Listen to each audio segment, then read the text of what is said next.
सरकार भनेको त गाडी जस्तो हो, गाडीमा एक्सिलेटर मात्र होइन ब्रेक हुन्छ, ब्रेक पनि लाउनुपर्छ भनेर चिन्ता पनि मान्नुभएको छ।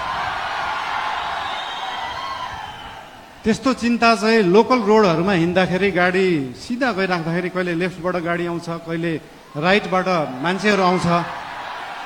तर हाम्रो गाडी लोकल रोडमा हिँडेको गाडी होइन, हाम्रो एक्सप्रेस वेमा हिँडेको गाडी हो।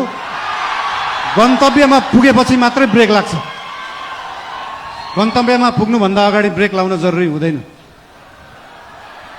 र हाम्रो गाडी अनियन्त्रित पनि छैन, वातावरण पनि मिलेर गएको छ।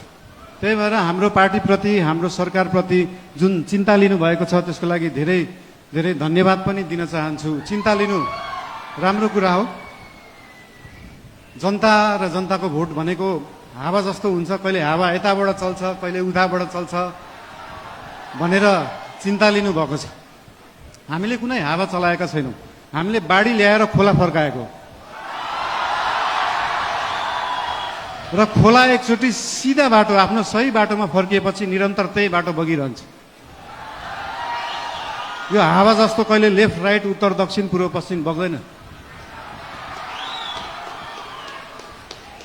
त्यही भएर चिन्ता लिनु हुनेहरूलाई धेरै धेरै धन्यवाद दिन चाहन्छु। यस्तै चिन्ता हामीलाई दिइराख्नु होला, हामीलाई मार्गदर्शन दिइराख्नु होला।